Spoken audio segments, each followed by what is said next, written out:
Now, everyone's making it in film and TV, but we don't really know how. Here, we uncover the truth. Welcome to the Your Cinema podcast. Welcome to the Your Cinema podcast today. It's the place where we explore the truth about the industry, film, TV, and theatre, and we hear it directly from those who are smashing it in their fields as well. Today, we've got someone who, in my mind and in my eyes, is definitely a pioneer and a big talent.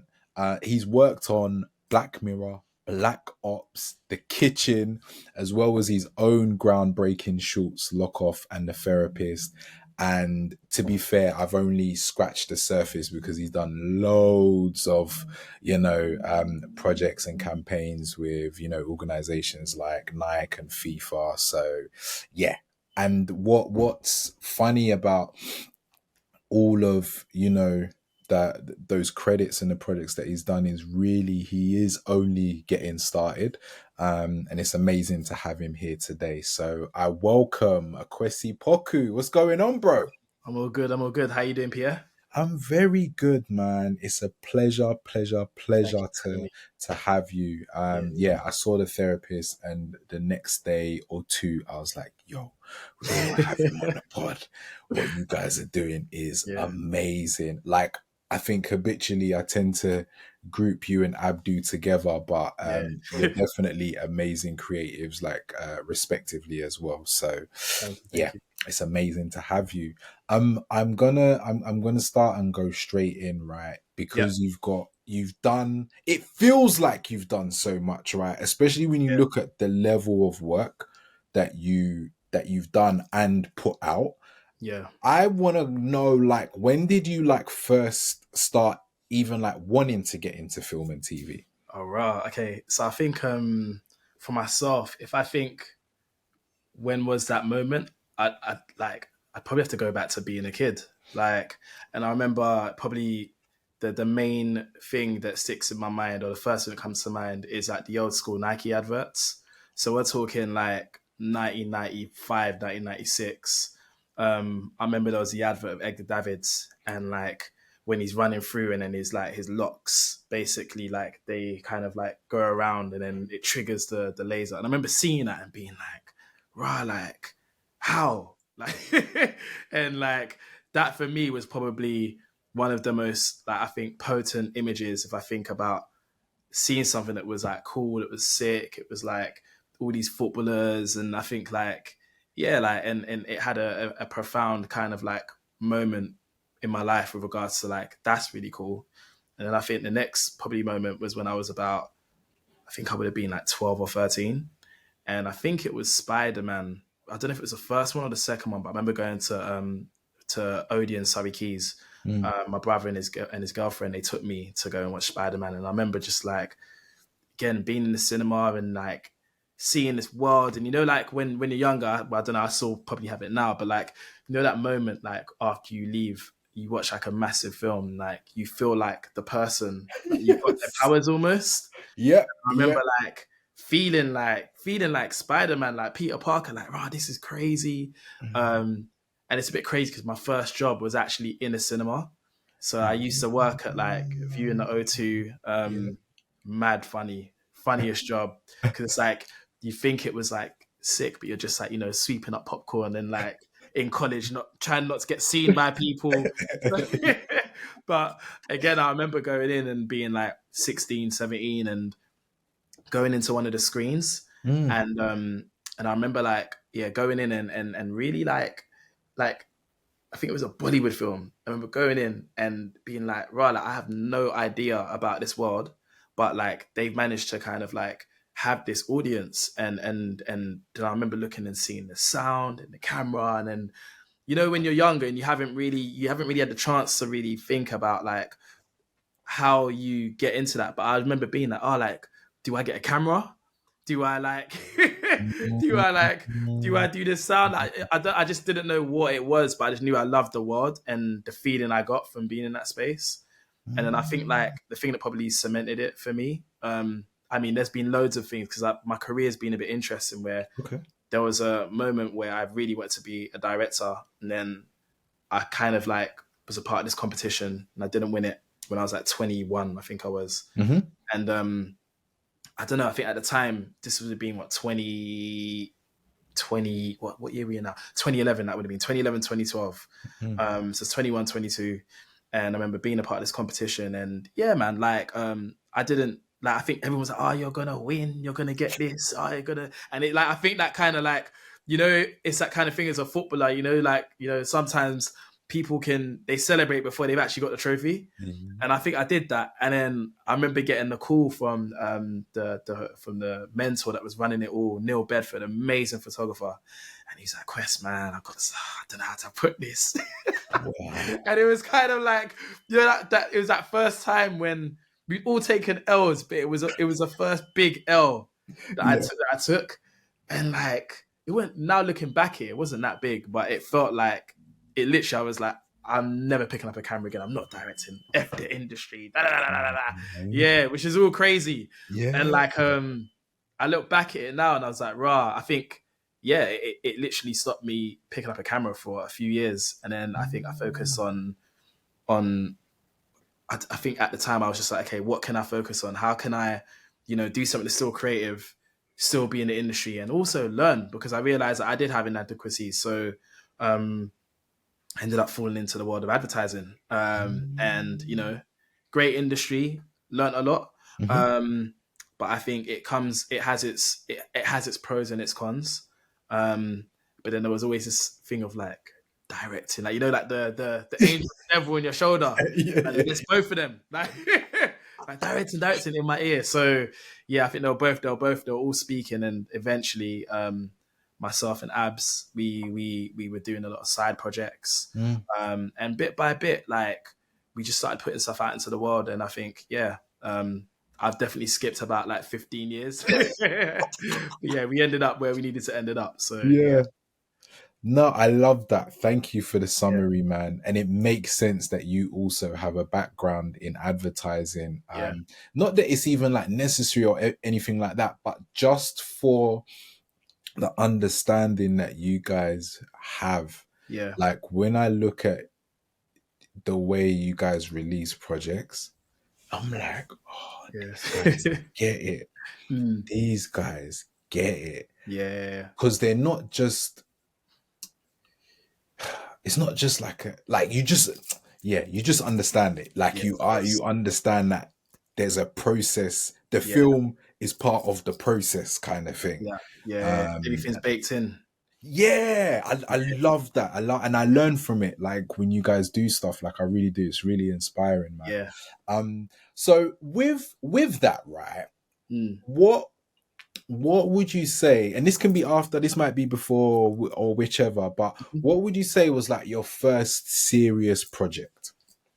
Ooh, my first serious project. I have to think about this. So, is that in filmmaking or just creative in general? I would say filmmaking. Yeah, yeah, Okay, yeah. filmmaking. I'd say yeah, my first serious project. It was a joint project which me and Abdu did. It was for a band called The Code that we worked with, a lot. They kind of trusted us and entrusted us with their kind of vision from a creative direction perspective. Mm. When I'd always say this thing. I was like, you're you don't become a creative director. You already are a creative director. It's just the world needs to kind of like recognize what you've done. And I think that, like, so we always just had this mentality of like, we already are directors as well. Like, we just, maybe we haven't necessarily put the work out, but when we see our work and our ideas, that's how we think. So we basically, The Code, like, they're like amazing band, from just outside of London, and their music is sick. So we reached out to them, and we kind of started looking at like their branding. We started thinking about, okay, if this was a campaign, how would we brand them? So we looked at their logo, we looked at the aesthetic of how they were putting stuff out, and we kind of just presented them a few extra ideas. And the guys, they just loved it. So we had this idea where, their album was called 111, and what we wanted to do was basically create like the album artwork, but then Yeah. also it was like, okay, well, if you're creating the artwork and the album, you have to advertise it. So we were like, okay, like let's shoot an advert. So then I had this idea, which was like, oh, I'm sure we could do something on that motion control. And What like is motion so control, by the way? motion control is like when you get a camera and it sits on like a dolly. Yeah. I might be saying this wrong. My knowledge. So it sits on a dolly and a track and dolly, and then basically you can program it. So the thing can do moves nonstop, and as it does those moves, you can basically either change like the speed of the camera, or you can go in slow motion, or you can basically repeat a move. So when you bring all those images together, Yeah. you can have multiple people within one space, or you can move it in certain ways and repeat the move. So it just Okay. allows you to really like take an image and create something that like you could have three versions of me sitting here basically. So to put it down, so Oh, in plain people's terms. So I get really technical sometimes. So apologies. no, it's cool. It's cool. It's cool. It's cool. I love I it. can get really technical. So yeah. So we had this idea. So this was what 2015, Mm. and like January 2015, and then like me and Abs were trying to get to the idea, and I'm like, what if we like what if we did something with motion, and what if we like showed different versions of like someone experiencing this thing in a room. Yeah. And like initially we were like, is that gonna work? Not too sure. We're like deliberating, and then like Abs has gone like, nah, bro, like I think the idea, I think it could work.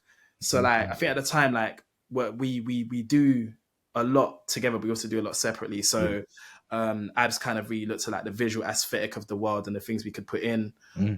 and then I kind of was more on the technical side of like, Yeah. okay, how do we go from like this space, and then how do we go right into the artwork? And then Mm. so what we done is like literally, I look back now and I don't know how we like when you look back you're like, what were we on? Like we were just on. I think we're very competitive, but Yeah. also we're like, I think like we liked it. There's this thing we have to deliver. Once you got an idea, like there's no other choice. Like you have to like Mm. really deliver on the vision. So we like started like reaching out to people, and like there was again, you can get like the big motion control guys. This is again, we're talking almost 10 or 9 years ago. This would have been crazy. Yeah. So there wasn't many people out there, and motion control is expensive. Yeah. So we reached out to a few people, and they were just like, yeah, I don't know if that's gonna work. And then we found this one guy. He was based out of like Reading. I believe his name was Mark. I hope his name was Mark. And like literally, like he just had like this really like simple website, but it just said like motion control. So he got on the phone, was like, "Yo, we got this thing. We got like 24p. Like this is what we're trying to do." And he literally was like, "Listen, I really like what you guys have created here, and I love the way that you speak about like creative. So let's make it happen." And like he literally like we went to I think it was like in Reading somewhere in this farm, and he's like come down to the office, and like it was mad. Like he had all of these like robotic like motion control like rigs that he'd created. Yeah. Then he was telling us about his story about how he created the first like rig in the UK, and he was on Top Gear, and like it was sick. So we got that, and then like yeah, it was like I would never do. Actually, I would do something like this again, but I would never Mm. do it like the way we did it, because we Yeah. had Yeah. Yeah. when we said go to shooting, we had 15 days, and in between those 15 days, we were like in terms of when we went to pre-production, we were in between Paris and LA, and I think sometimes you just gotta like have a bit of delusion and make stuff happen, and like we somehow managed to have like I think we had like 25 models. We had like we got the location we had in our initial deck. We got an amazing like friend who stepped in as a DOP. We shot on Aries and Cook lenses, which yeah, we pulled it all together, and we literally like the budget we had, it was non-existent basically. So I think that was our first big project, and like it's funny Mm. because like what we realized we did back then was we done all the right things. Like we had an amazing set, we had dope lighting, we had a sick Mm. location, we had dope cast, dope track, we had VFX. We got our friends in from uni to like to capture the space. So when it came to putting the VFX into the scene, we could do it. We had like the camera moving in reverse, even though it was going forward. So we're doing all this stuff. So Yeah. then what we were doing it for was we were trying to do like more adverts in advertising as creatives. So when Yeah. we showed it to our creative directors, they kind of were like, "Oh, that's nice." Anyway, and Ooh. then like so for us, we were like, "Rah!" And then also I think like it did what it needed to do from a numbers perspective, but then it was like I don't think people understood what we were doing. I don't think even we understood what we were doing at the time or what we did. So for a bit of time, we didn't really see it as like we didn't know if we really achieved the success of what we were expecting. I think Mm, our expectations and reality were very different, and mm, like it kind of like again kind of stopped directing for a little bit longer, and then like mm, I think abs in like I think it would have been 2020 after we'd released or we were like the abs had released his short film and I was in production on mine and Abdi was mm, like, bro, like you know that project's like we done all the right things, but we were trying to like show it to people that didn't really understand what we were trying to do. So it's like we did the right things, but for the wrong reasons.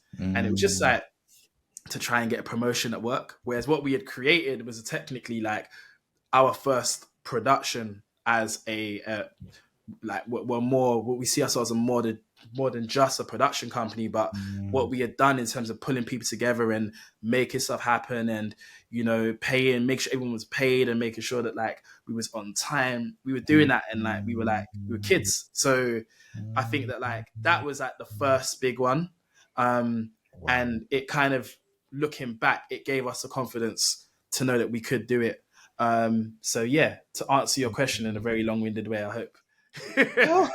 Answers it. So yeah, Wow, that's yeah, amazing. So yeah, you guys have done this like amazing project, right? Keeping yeah, the standards like amazingly high, yeah, and then you've like d- not abandoned, but put down those aspirations, let's say, for a few years. yeah. How do we? When do you get to TV? So wow, okay. So I think for me, like my world into the world of like film and TV has been yeah, it's been a journey Mm, to put it like to put it lightly because I feel like even though I've got like certain credits I still don't feel like I'm actually in yet. I feel like I've still got time to get to where I want to be, if that makes sense. yeah, yeah, But I think for me obviously after doing I done Lock Off, which was like my first short film. yeah. That kind of started coming to life around like 2018, 2019. Mm, Started kind of putting pen to paper. hmm, And at the time, we were working with a really dope director called William McGregor. And hmm. he was a director that was kind of in between both advertising and also narrative. Okay. So he's done some like huge shows like His Dark Materials. He's also Mm, done Lockwood and Co.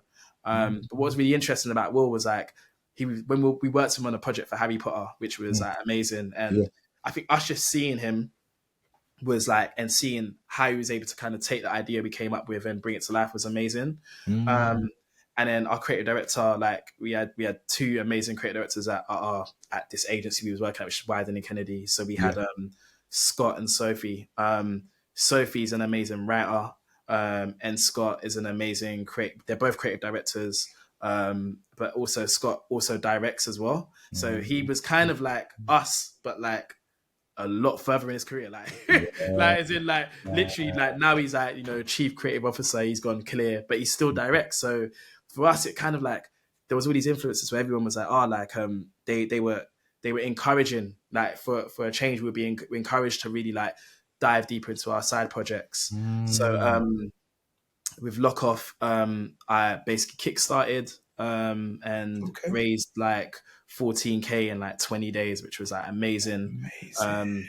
So that was sick. And then like Radical Media jumped in, they put a bit of money into the film as well. And then Mhm, yeah, went into production and it was, I think for me, I feel like I learned a lot with that film. mm, In terms of my ambition of what I wanted it to be and where we got to, for a mm, very long time, I wasn't really happy with where we got to. Um, mm, because I felt like I had this conversation yesterday where I felt like my vision was I wanted it to feel like Deadpool, like a Marvel film. I wanted it to have that aesthetic, mm, and like I felt like personally we didn't achieve that.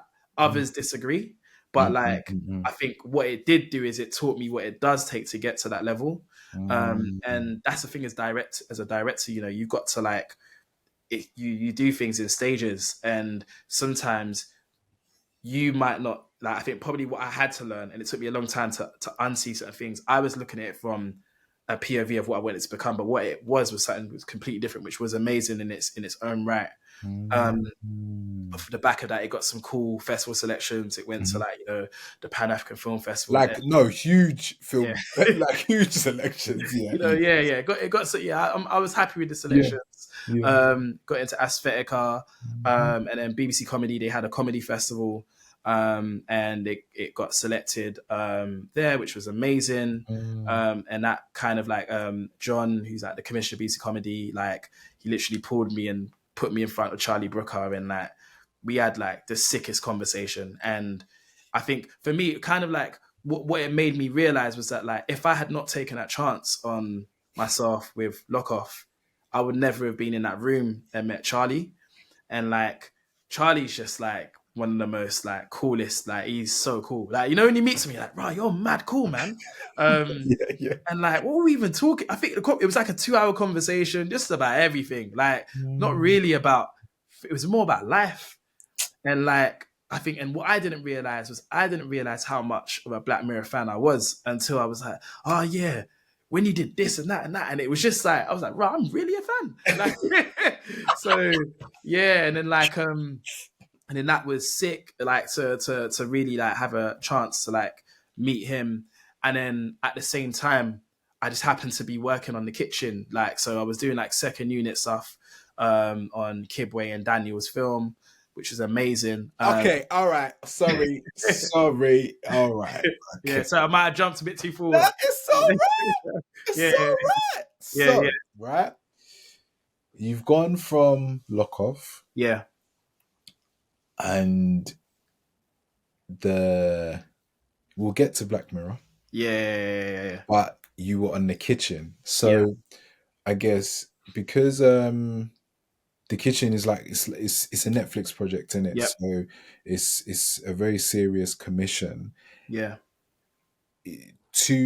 I might be wrong, but mhm, it makes sense for you to have probably had an agent to even be able to get some sort of look in to be yeah. considered for a role on that project.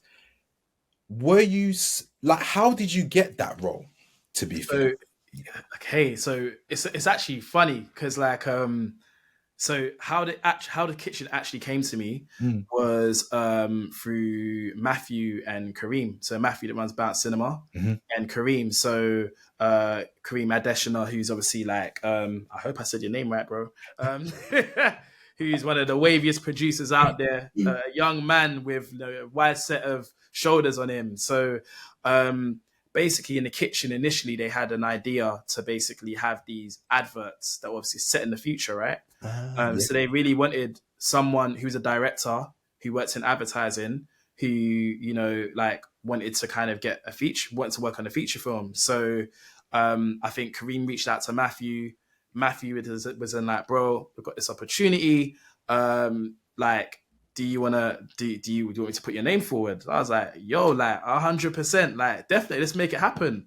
So for me and Abs, like what we always try to do is we always try to be very prepared when we go into any of these sorts of situations. So what I did was like I just basically got the scripts and I created a director's treatment on my vision for how I would shoot my scenes within the kitchen. Mm, Um, and I kind of like, you know, I just was like, well, it's like I looked at the writers and the director and I was like, well, they just look like me. So why not? I was like, I'm gonna make this world exactly in line of how I would see it. So I created mm, this vision for these adverts that basically, depending on who sees them, the advert would change. So basically, I had this idea that so in the way where these scenes were supposed to be, mm, um, was that you would see like an advert, and let's say like someone that was white would see it, they would see a generic kind of advert.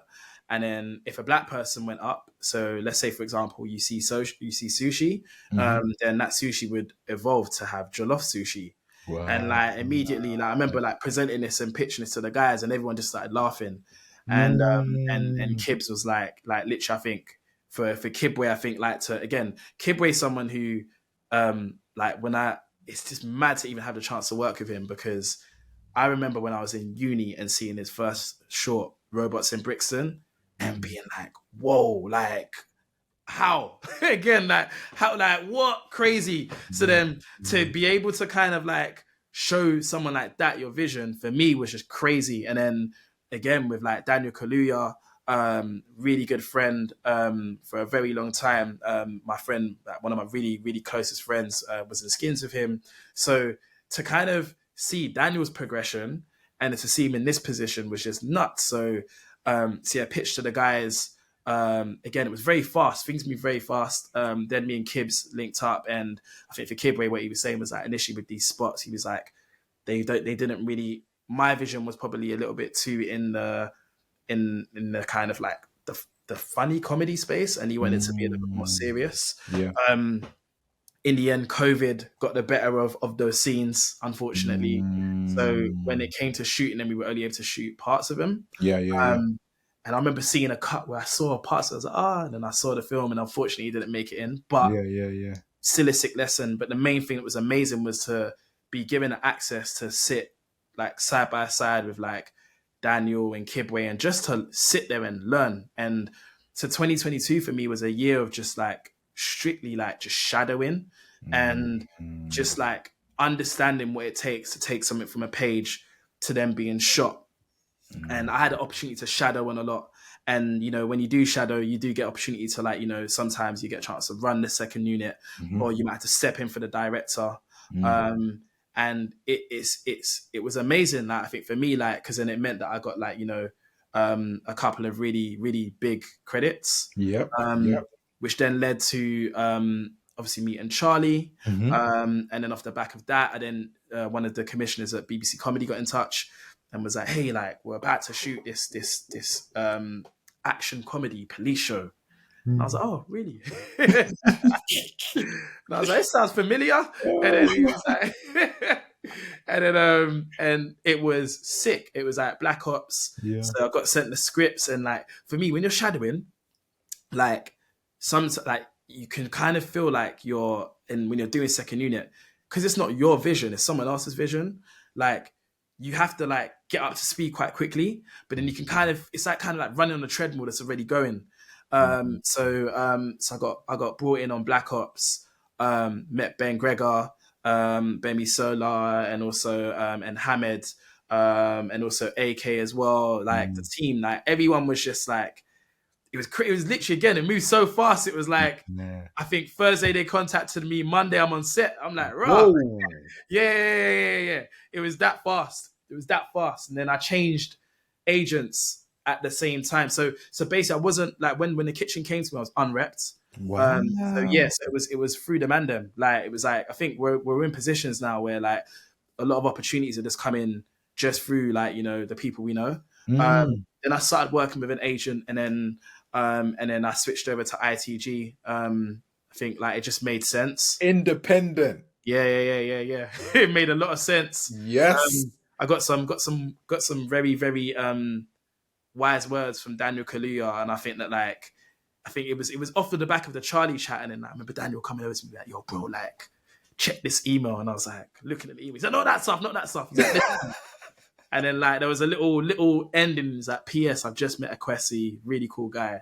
And I think Daniel just said some stuff to me, and I think it just made me. It made sense to kind of like switch over to independent. And yeah, Mm. man, like I've got an agent that I think really understands me and understands where I want to go.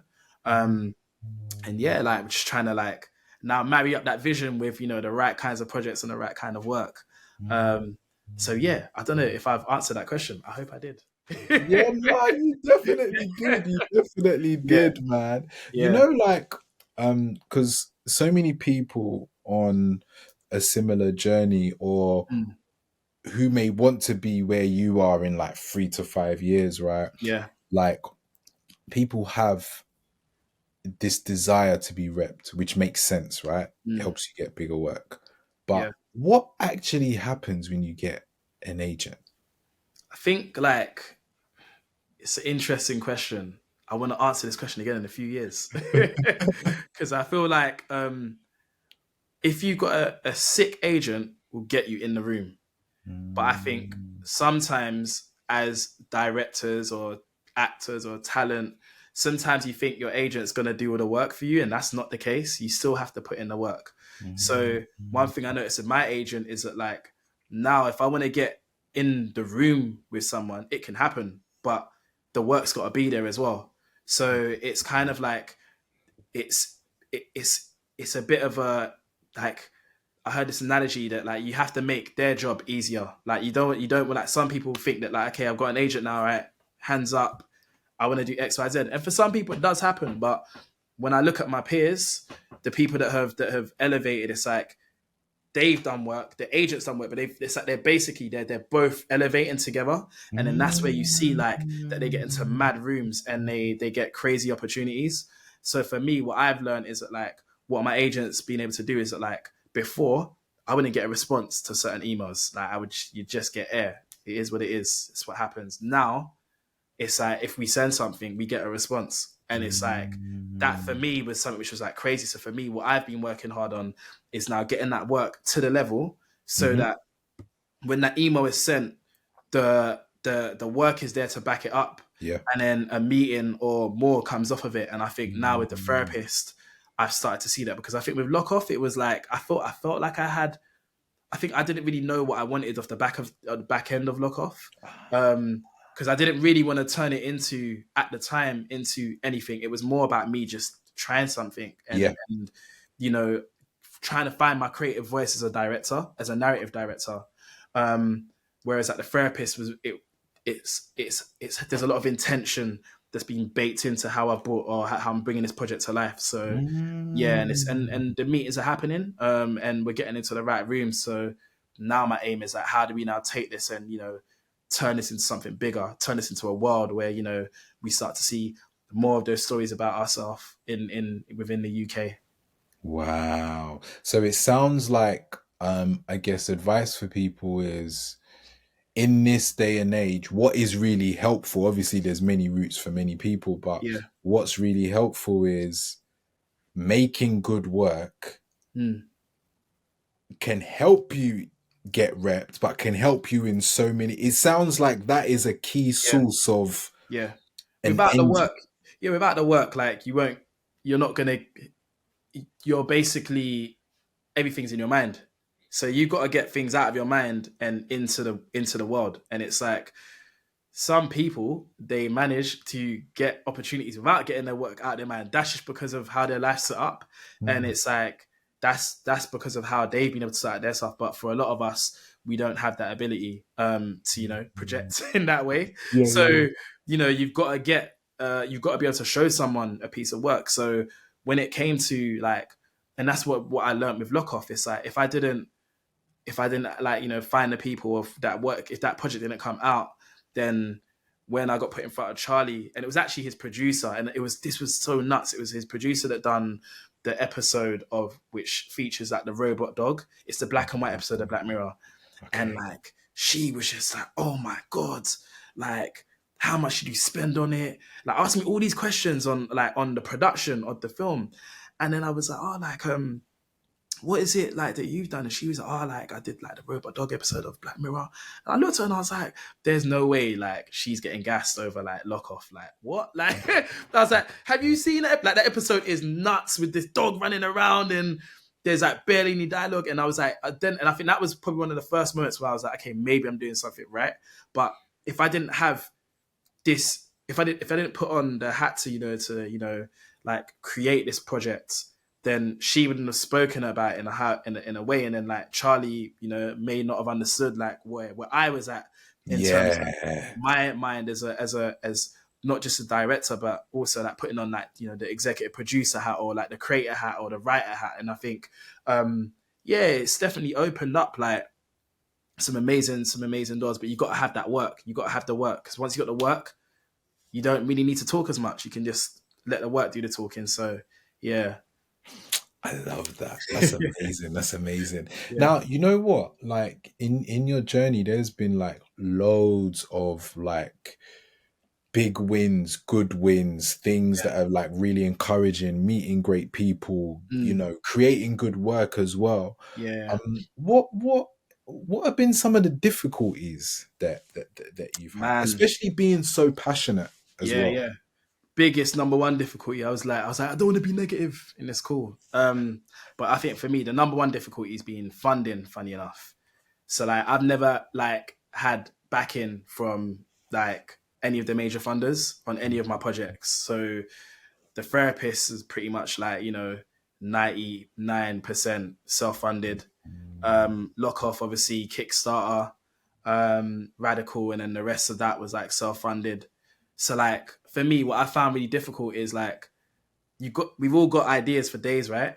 And like what I found, and I don't know, it's been a bit surprising when like I've got so many ideas that I put forward, and for whatever reason, they just don't seem to get, or they haven't at the time, been picked up or supported by by the industry. Yeah. So for me, like it's luckily like there was a time because I've left advertising now. I'm no longer creative in that world. Like still doing consultancy and all that sort of stuff, but like for me, like to be able to bring these productions to life, especially the therapist. It was some. I think me and Abs we talk about it and we're like, right, like how did it even?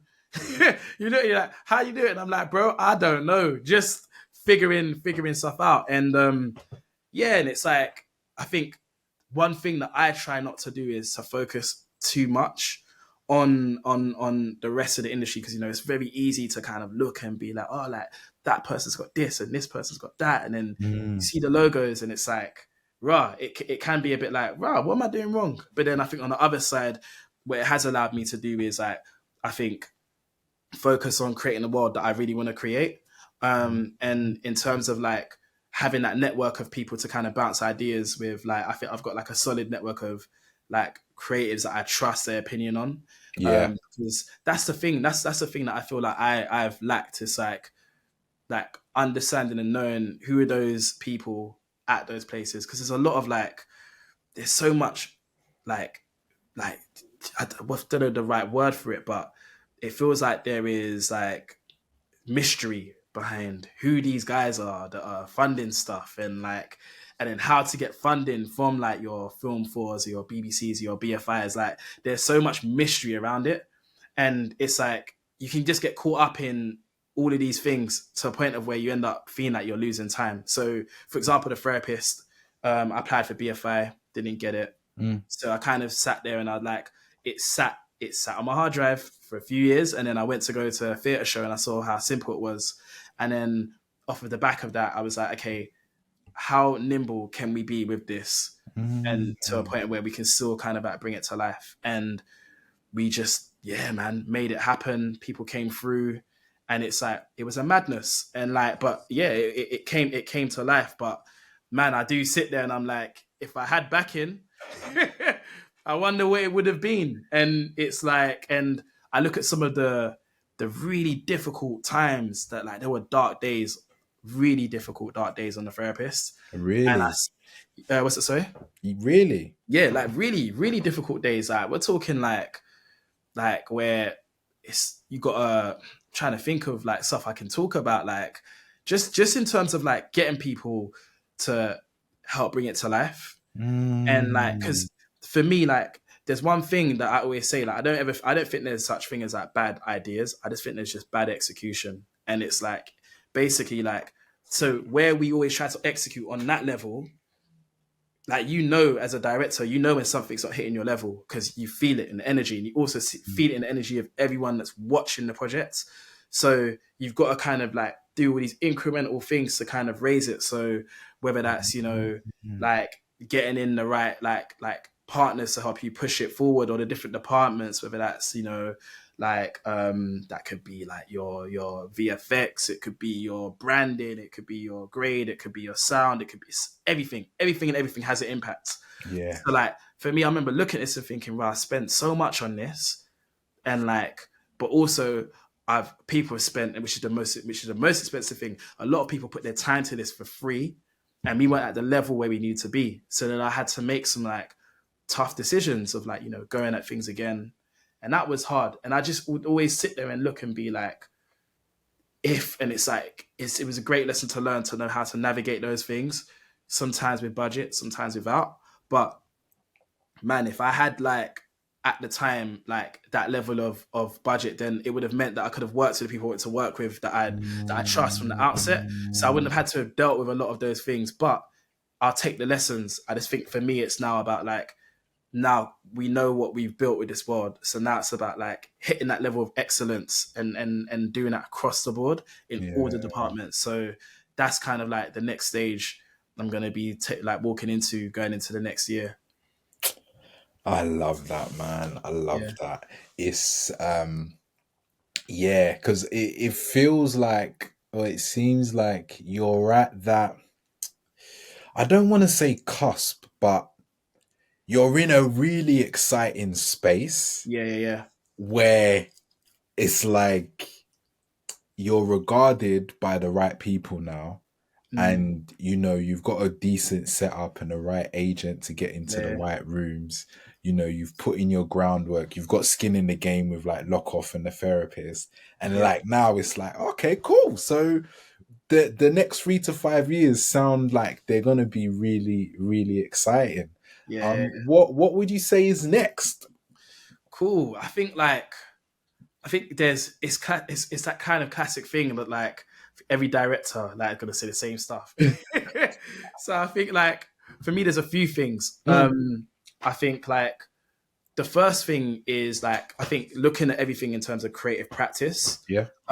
So I think I was working in advertising for a long time. I Mm, finally, and I think in advertising, it's like you've always got one foot in, one foot out. So I think yeah. that was the first thing, which was like to now actually put myself first. So Mm, like started the new year like full time into the world of being a fun employed hashtag like freelance yeah, yeah. to allow myself to be able to take more directing opportunities. Hmm. So I would love to develop the therapist into a bigger series. I think it has a legs to be a series, and there might be a feature idea in there as well. But I think Mm-hmm. like a series, I think in the next few years we're going to see a series of the therapist. Let's Yeah. speak into existence. Amen. Um, and I think like also then from a feature perspective, um, I think I've been saying this to a lot of people that are quite close to me, which is like a lot of the work that I used to like that I loved growing up was very dark. We're talking things like City of God, Lahane, American Mm-hmm. History X. Those are like that was what I grew up on. I love that stuff. Mm-hmm. So I think for me, from a feature perspective, I feel like in the UK we don't have that feature.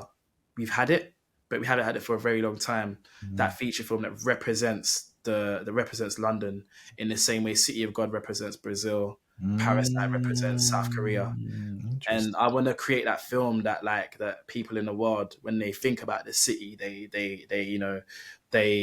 think about this feature. So there's a few ideas I'm trying to do there that I really want to help bring to life.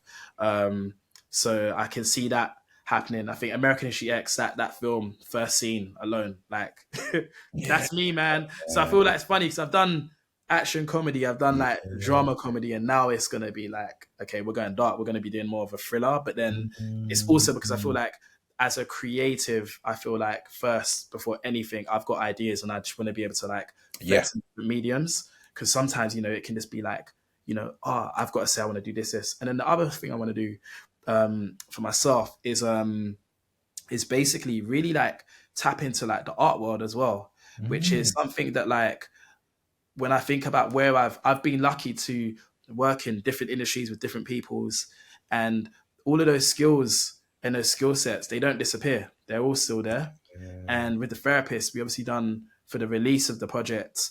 I shot all these like amazing like holographic portraits. Yes. That Yep. obviously Yep. like yeah, and they come to life as you walk past them because again, Mm. everything I do is within motion. And what I Mm. want to do is like start to bring my skills into the art space. The art space is something that I've Mm. always kind of like, you know, always loved but didn't really know much about it or how to get in. So, and I think it's just another avenue of how to put projects out into the world. So, for myself, for the therapist, the idea was that like we've got this amazing short film, but when it comes to like our haircuts, like I see like our barbers, it's like art. They're literally like they're crafting the way we Yes. look. So I was like, oh, like what if we shot all these amazing portraits? Those portraits could go into barbershops, but what if they were so sick they could end up in galleries? And like Yeah. that was the whole thing of like changing, like when we done our premiere, changing that Curzon cinema into a gallery for a night. And yeah, man, I think that like that opens up a whole different world. And I think like something that I've been saying a lot to myself is that the world is a lot bigger than I realize. So what I'm trying to do is like put these things out into the world to see what comes back. And yeah, like I'm also like really excited to see what things can come back as well. Like I really want to know, like there's probably stuff where people might look at some of my work and they might want to approach me for projects that they're working on. And I think I'm really open to the idea of that as well. And we've all got our expectation, but I think we have to leave a bit of room for like the world to kind of like in the universe to surprise us as well.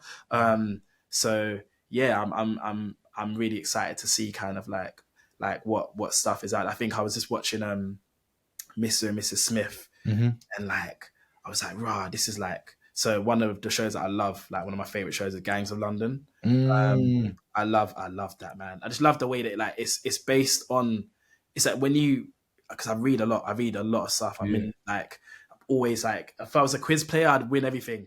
Like what I love about Gangs of London is how like they take things that actually happened within London and then Mm. they bring that into their series. So it's like it's Mm. loose. It's not based on. It's loosely based on a reality, Yeah, but yeah, yeah, you yeah. know that reality like if you've read certain things. So I remember there was this guy. I think he was found. He was like an accountant, and he was found dead on like these railings. And Mm. this is on like it was all over like the Guardian and like the Sun and the Mirror. So then when I saw that in Gangs of London, I was like, oh damn, they reference. And I've gone back and I was like, and it's like again just bringing that kind of crazy world into London, amazing. So like I was watching Mr. and Mrs. Smith recently, Yeah. and I saw that, and it was like it kind of gave me vibes of like an Americanized version with a bit of comedy of Gangs of London. And like even the way Mm. it starts up so crazy, and I was like, man, like I would love to direct something like that. So like Yeah. again, in the next 3 to 5 years, I hope that like my name can be considered, and I can get on the team sheet as we call it for one of those sorts of projects as well. So yeah, there's a lot of ideas. There's not a lot of time, so we need to do stuff in stages. So bit by bit, hopefully we can achieve some of Mate. those goals. Yeah, man, I love that. And yeah, we're really excited about, where you end up. So Thanks, man. looking forward to seeing more work, man. Likewise, likewise. Amazing. Thank you now, bro. It's been Yeah, amazing chatting to you. wicked. Looking forward to seeing more. Yeah, definitely. Thank you for having me, and yeah, can't wait to see how your platform grows as well.